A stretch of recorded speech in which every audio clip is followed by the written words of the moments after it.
Oh, welcome. Thank you for joining me today on my whatever I call it, soul cast, single cast, one cast, my journey of notes. So the hip hop up there. Yeah, folks, welcome. Thank you very much. So I'm on the GLP-1. You would have at least seen a video or something like that with me talking about GLP-1. What I know about these things, and then again, who am I? The patient. And I'm looking at what is on the information side of things because I've been bullshit for a long time, taking my information, in the early days of vegetarianism and all these things from not from practitioners, but from organizational structures. I wouldn't call name whether it's school or church or both of them or one. But after having last year worst time in with the battle of cancer, COVID vaccine, so forth and so on. Now I have the ability to be back up on my feet. Miraculously so, and grateful. But what is most important is that I got the opportunity now to move myself to learn more,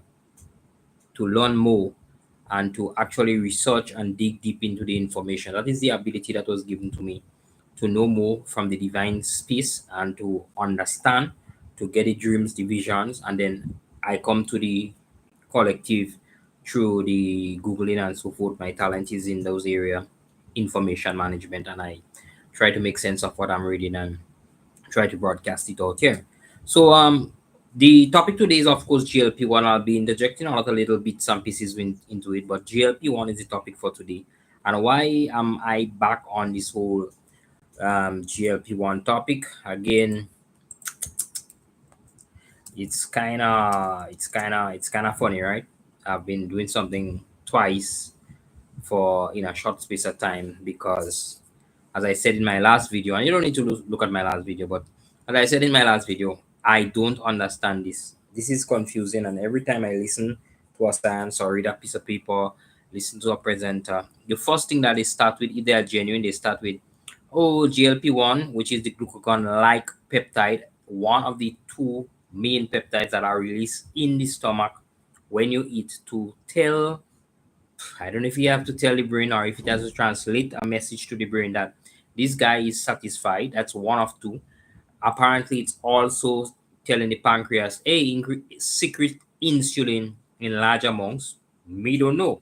That's what the science is saying. It might be GLP-1, but there is another one called GIP that apparently is very, very well documented that it is the one that tells the pancreas to secrete the insulin to handle what's coming in. Because insulin is not just secreted in response to our glucose; it responds to also protein and fats. We sometimes don't listen to the discussion properly because if you have too much of amino acids coming in, because when you eat protein, it will digest into amino acids. When you have a measure of the amino acids that's hitting the body at one time, it may be that some of the amino acids have to be down regulated, or what was the word for that?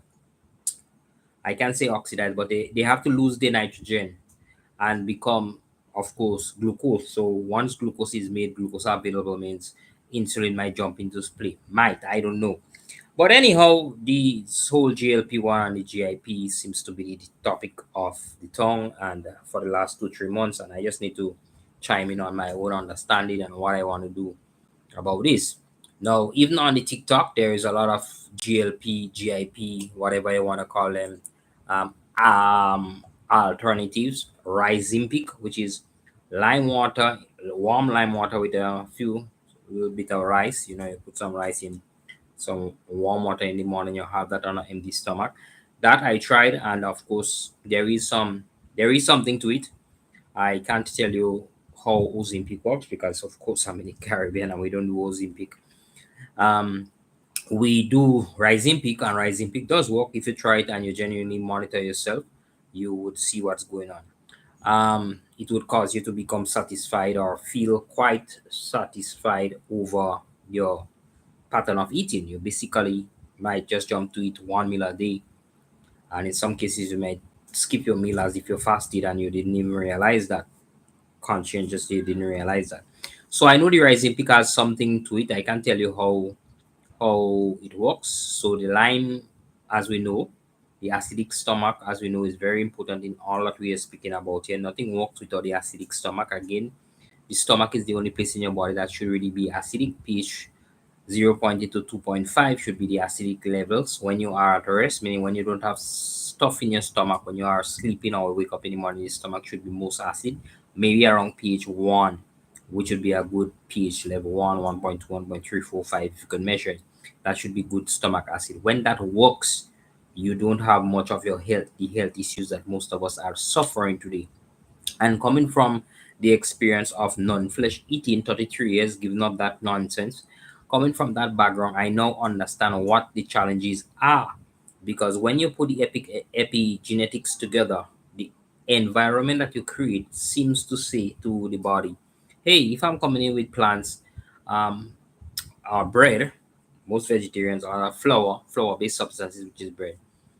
The acidic stomach may not be turning up its magnitude, and secondly, you are attracting a lot of what is called the type of gram-negative bacteria, such as the H. pylori, into that stomach. 33 years of eating bread, and not being conscious of this type of behavior. When I say bread, I mean flour-based substances. And you know what flour-based substances in this time is? It's not as we had whole flour, not whole wheat, but whole flour back in those days, with the fiber to be adding some rigor to the digestive process and to hold stuff inside and really force the stomach to push out some acid to break apart the fiber. We don't do that.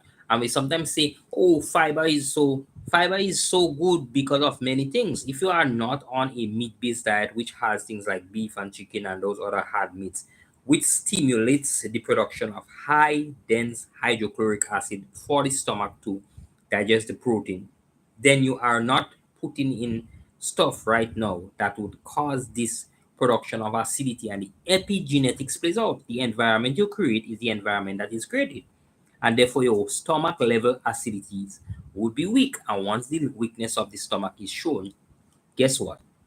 H. pylori and other type C. diffuse comes in, and these bacteria and them rip havoc. Specifically, the H. pylori is known to be this gram negative that not only does it turn down the acid by creating its own urease, which is an ammonia-like substance that react with the acid and cancels it out. It's like baking soda and vinegar. It cancels out the stomach acidity level, making things quite weak. Let me say 4, 5 up there, and that's quite weak.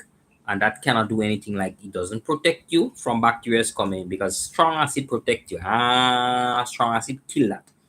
Two, amino acids are extracted through the decoiling process from the meat, the cheese, or the eggs, or the milk, which is called the protein, dietary protein. We have that extracted out into there, and then pepsin start cutting it up from protein into peptides, polypeptides, and sends it down for further digestion. I wouldn't go into that topic again. Now, if you are looking at this video and you ask yourself, well, what all this has to do with GIP and GLP-1? So GIP, as I said, is this hormone that seems to be produced along with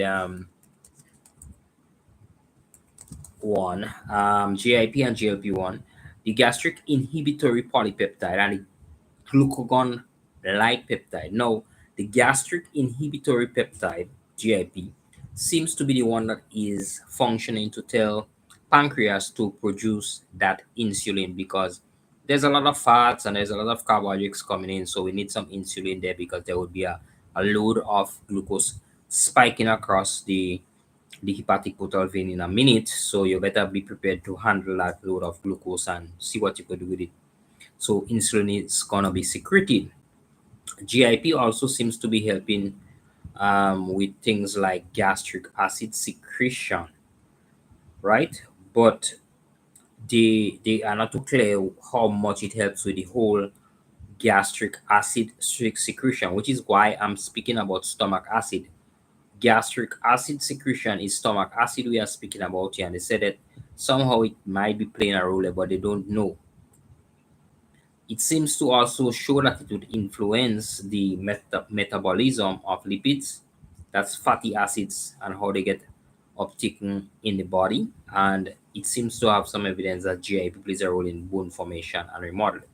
Now, I could go through all this from my commonsensical point of view of what I've been reading and learning all over the wisdom channel, which is outside of this world. For example, the bone metabolism. We know that bones and teeth and those structures are made from minerals. Well, not made from minerals. They have to have minerals to create the lattice, and the lattice then is actually smoothed by amino acids. Now, if your GIP secretion hormone indeed is really pulling out gastric acid, or it's causing gastric acid to be secreted properly, then you are then digesting your peptides from your protein properly, which would then eventually help your bones, and you wouldn't have so much of bones issue. You'd also be extracting the minerals from the phytic acids or the lattice structures that minerals are coming in, whether it's plants, well, mostly plants. Animals are more bioavailable, and we speak about plants like if they are so awesome. You have to make plants awesome. If you have to eat plants, you have to learn the process of actually getting plants to digest down to the point where it would be bioavailable nutrients. Currently, as we are consuming plants, and I'm assuming that all plants give you the so-called nutritional profile benefits that we so boast about, your kale, your lettuce, and everything, it's really there. Let's say all the nutrients is really there. The issues is, how do you get the nutrients out? By eating it? No, you cannot just eat kale, cabbage, lettuce, cucumbers, and things and think you are getting it out. It's better. The kimchi is giving you more nutrients, and not because of the probiotics. The kimchi process of the fermentation gives you more nutrients in terms of the nutritional profile than a raw cabbage salad or a coleslaw.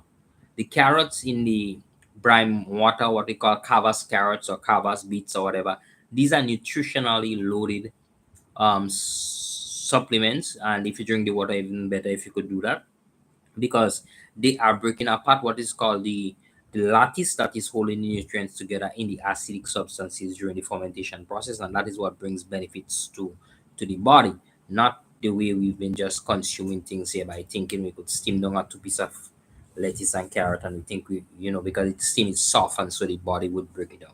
Of course, for he who has a great stomach acid, who has great acidity in his stomach, who is that type of person that has been eating there, and more than likely you'll find that with the people who are on the meat eating side. Once or the balanced meat, eat meat, they have meat in this diet, good meat, they mix it up of different types, and so they have good hard meat. Then you find them having good stomach acidity level, and you wonder, why are these people not getting sick? Well, they're not getting sick because the virus cannot hit them because they have good stomach acidity. I usually ask myself why the vagrants, we call them vagrants, as the guys who bombs, who stays on the street. I ask why these guys seems not to be getting sick, although they are in the worst condition on the outside physically looking, and they eat from the ground because their stomach acidity levels are protecting them. So they have become very familiar in destroying all those incoming bacteria and pathogens that come in with their intakes, whether it's through the breathing or through the mouth.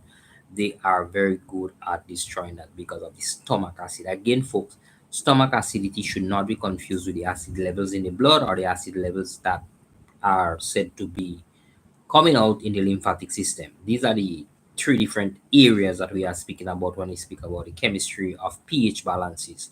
The stomach is one that has to be acidic.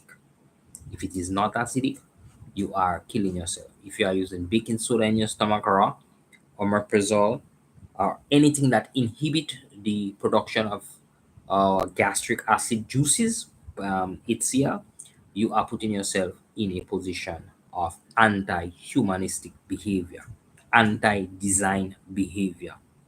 You may have to use at terms your antacid, your little baking soda when you have upset stomach. I think once in a while that's fine because you are looking for an easement. But at the point where you say to yourself, I ease myself and I'm not feeling well, you need to look into your stomach acidity level. This whole omeprazole, this whole consistent use of baking soda and those kind of things, and making yourself believe that these things would assist you, you are doing yourself danger. If you want to use sodium bicarbonate, which is called aka baking soda, and you want to get it for the kidneys and those things, please get a supplement that is one that is delayed response, or one that is called I think is enterically coated, which would pass the stomach acid, or it would fly through the stomach acid and it would go down into the food layer, where it enters into the duodenum and into the small intestine, and that's when it would open up or it would dissolve because of the chemical reaction between the bile and the acid would open that capsule down there and not in the stomach. If you take baking soda raw and drink it, except and apart from the time when you really need it, when you have an upset stomach, when you want to feel relief, just like a Tums, you are doing yourself some injustice. Some people believe in 2024 that they should be able to drink baking soda for some reason or the other. That is not that is not good. That is not good. That is not good. So GLP now is the one that is hitting the tongue. Well, they said the papers are saying that it also helps to secrete the insulin from the pancreas, which is controversial to me because in my head, if you are a hormone that is forcing insulin to be released, you explain to me how you are causing me not to eat a lot and not to crave and not to eat. But anyhow, the science knows better. Apparently, they know they are best because this whole semi-glutide or whatever they want to call them, Ozympic, you know, so the GLP-1 receptor antagonist, Ozympic is semi-glutide, and then you have some new ones coming on the market, which would be better than Ozympic, of course. I think Ozympic targets GLP-1, the receptor sites GLP-1, whereas there are new ones that will be targeting both GLP-1 and GIP. Based on what I've looked at, as I said in the videos, I'm starting to pick up that. So the dual antagonist receptors like trizipatide seems to be targeting both. So we'll see better weight loss, better control over starvation, and that would help you to lose more weight. And of course, in that position, you would start refocusing your energies onto your emotional selves, and then you would get out of this. If you get out of it with you anyhow you look at it, you get out of it either on alive or you get out of it before. When you get out of it, you definitely would have better control over your nutrition, better control over your inputs, better control over your food. Now, food is likened to niceness. So when you want to be nice to yourself, you have food. You go, you have a party, you eat whatever you want. That's food. Food is for niceness. So I want to feel good. I want to eat this. I want to eat that. That's food. Food has nothing to do with nutrition. Food is completely disconnected in 2024 to nutrition. When you want to um, be kind to yourself, you say, well, I have to focus on my nutrition. So therefore I go and I figure out, okay, I need to have amino acids. What's my source of amino acids? You look and you say, well, I want to have a stick. But then you ask yourself, is this really a stick? Where did they take care of the cow? Did this cow eat grass, or did this cow come from some place in the sky? So that's nutrition. You start looking at the source, from the source down to your stomach. That's kindness. That's nutrition. Food, on the other hand, is that, man, here is a cheesecake. We're gonna have a party. We're gonna have an enjoyable time, and that, folks, is excellent. Sometimes you need to be nice. You need to be nice. That's why alcohol. You see, in our culture, we say alcohol makes us feel nice. We go, we have a drink, feeling nice. Alcohol makes us feel nice. So with nutrition, you look at it different to food. So nutrition, you start asking yourself amino acids, you start talking about fatty acids, you start talking about healthy practice, you start talking about intake of glucose, and you start talking about the fruits, berries, the melons. For the, yes, you have fructose sugar, but bundled with the fiber, you start becoming conscious when you are being kind to yourself, and then you go down the road of nutrition. You start realizing the acidic stomach is key to releasing or unlocking or breaking apart those bonds that hold the plant nutrition together. And you realize you have to work on your stomach, because the stomach is where GLP-1, GIP, stomach acidity, all these things are all missing from the stomach, from its greater amount, just as stomach acidity, HCI, GIP, and GLP, they are all in an environment that was modulated by the great person who owns the body. And the great person who owns the body is so unconscious, and I'm speaking about me, that he would have gone for years upon years eating that which is nice. So he would have been eating carbs, carbs, bread, flour in all sorts. And then when he has a little extra money, maybe ice cream with bread, ice cream on top bread, lovely tasting chocolates and all those stuff loaded with glucose that does not need the acidic environment for its digestive purpose. So, over 33 years, over that kind of period of time, you would have noticed that in the early days, you would be losing all the nutritional values because there isn't any nutrition inputs into the process. On the other hand, your HCl or HCI, hydrochloric acid, your pepsin, which is necessary for the protein breakdown, and the protein, not for the breakdown. The uncalling of the protein is the HCI, but the breaking up or the cutting up of the protein is to polypeptides is pepsin. Then you will realize the GLP, right? And what is GLP? GLP is a hormone. GLP, glucagon-like peptides. It's a collection of, if GLP is more protein. So you realize GLP and GIP are both weak, meaning the production is low. And then you say to yourself, well, why? But if you inject yourself with GIP and GLP, your body gives you that critical play. So the first video that I showed in the link there is a lady, same host, the CEO, Diary of a CEO, good videos. The first, no, the second video, the one with the naturopath lady, she is speaking about microdosing GLP to get some really good outstanding benefits, which she herself apparently would have testified from her own experience. The second video, the guy is looking at his book and how he would have looked at both sides, the greatness of the glucagon like peptide, the antagonist there called Ozympic, and Ozympic and its risk, long-term risk, prospective long-term risk, but he's looking also at the actual longitudinal study that was done on the diabetics using Ozympic over the last 18 years.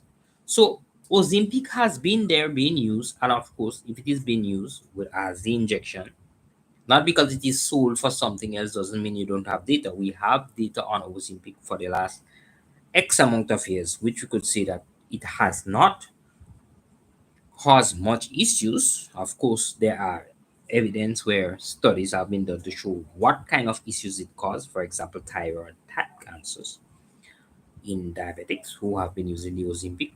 Unknowingly to them, they have been using it not for weight loss. Of course, the semi-glutide would have been used for diabetics. So you could look at them and say, well, let's see what the prospective risks are. The dose determines the poison, of course, but I don't have the data on this yet. And that's why I'm looking and looking and looking at videos, because there must be somebody who's doing some meta analysis, some good studies to create a perspective to give us some kind of introspective information that we could look at and get a broader conceptual idea of where we are going with GLP-1 and GIP and all those type of stomach-based substances. Now, I have to bring in this into the discussion because it's three things here.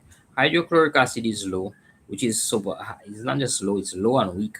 And then we have it, maybe it's not low and weak, maybe it's just low, but it's becoming weak as soon as you put something inside because you have a whole set of antagonists that is killing the hydrochloric acid. Like, what would be the best hydrochloric acid antagonist?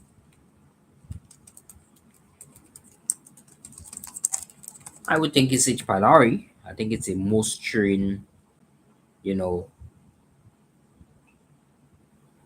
Zantac, pepsin, tarmac, oxide. They say it's H2 blockers to reduce. They say the pepsic ulcer. So if you have to reduce stomach acid and allow healing of ulcer in the stomach and the duodenum, you will take H2 block. If you have GERD, some Zolinga Ellison syndrome and prevention of ulcer related stress. So histamine binds to the H2 receptor of the perineal cells in the stomach lining, stimulating the production and release of hydrochloric acid. So H2 blockers inhibit that binding, leading to decreased acid production. So when you speak about histamines binding to H2 receptors, that is what we're speaking about here. We are speaking about the action of those H2 receptor antagonists.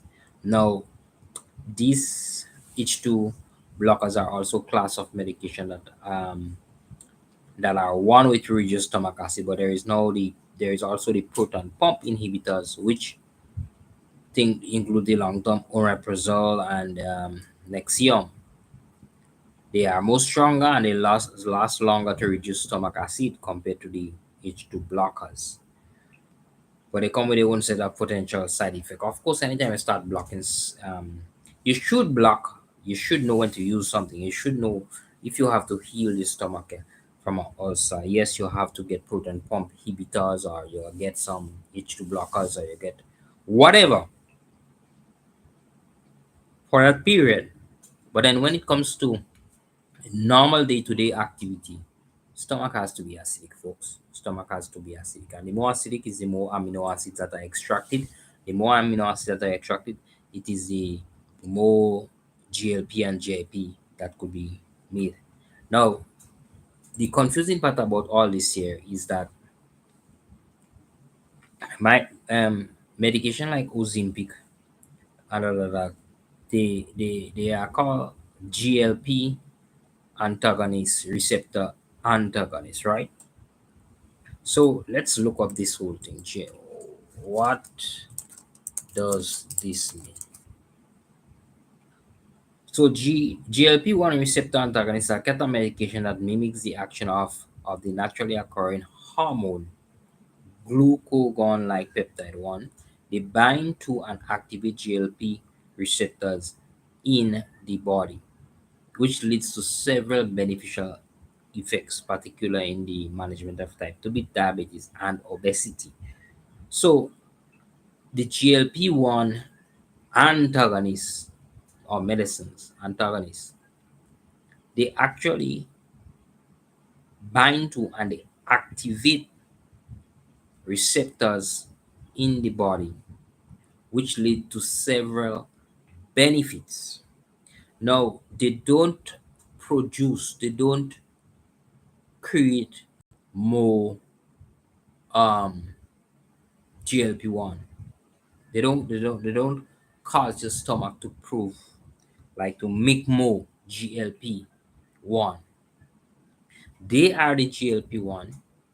And what does GLP-1 do? Once GLP-1 is available, it binds to and activate receptors in the body, which leads, and they say the body where, and once you could have GLP-1 doing that, it means glucagon-like peptide. Now that is scary thing. Its name might be the scary thing because it should be anti-glucagon because or it should be insulin friendly peptide because if it is glucagon-like, glucagon goes and breaks open or unzips the cells in the liver. That's one of the functions of glucagon. Unzips the cells in the liver and tell the fat, come, let me convert you back to glucose so that this guy could get some glucose because he's not eating. That's like when you're fasting or you get up early in the morning and you decide to do a no breakfast fast. Now, when you do that, you you use glucagon. Now, this glucagon-like peptide, on the other hand, goes somewhere. Let's read and see where it goes. Why? They always have to enhance insulin secretion. Now, this is what the problem is. If it is enhancing secretion of insulin, this help lower blood glucose level, especially after eating. Now, if you lower the blood glucose level after eating, what is happening to the glucose?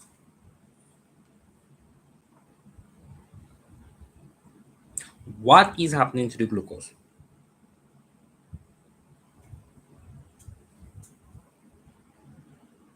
and it also suppresses glucagon itself. So it enhances insulin secretion, but it suppresses glucagon secretion.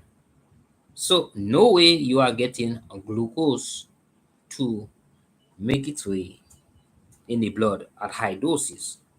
I guess you're giving the cells a break from the heat of insulin so that the resistance that they develop for insulin, they kind of forget it for a while, they forget all this thing and they start to repair themselves. And then maybe they're repairing. You don't get hungry because it has an effect of slowing down the gastric emptying, and largely gastric emptying is slower when you have something of the nature of proteins in your stomach or fats. They take a longer time to digest, they are slower moving than if you put them with anything that is called glucose. Any type of glucose. Glucose gets you moving faster.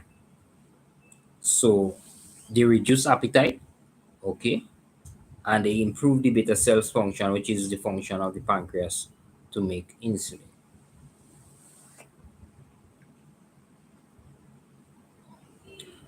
I don't even have an idea now of what all this information means,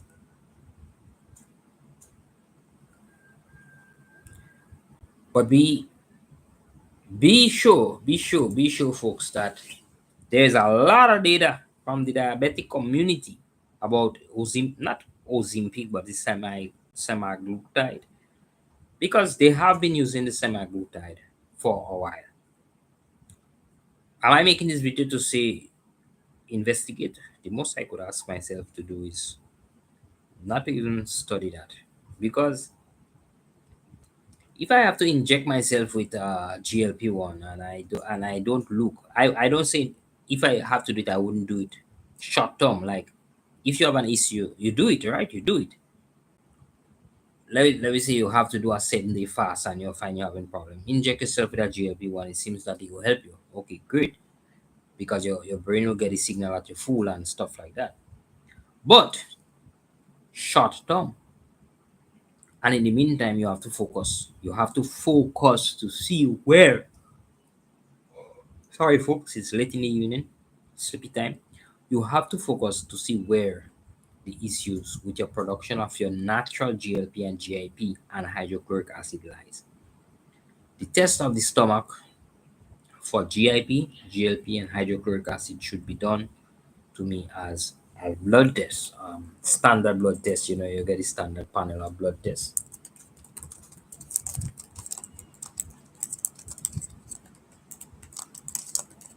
If you could get GLP, HCI, and GIP, let's see how they get that testing done. But I would prefer to do those tests because these are the things that makes a difference in our lives when we test to know where we are.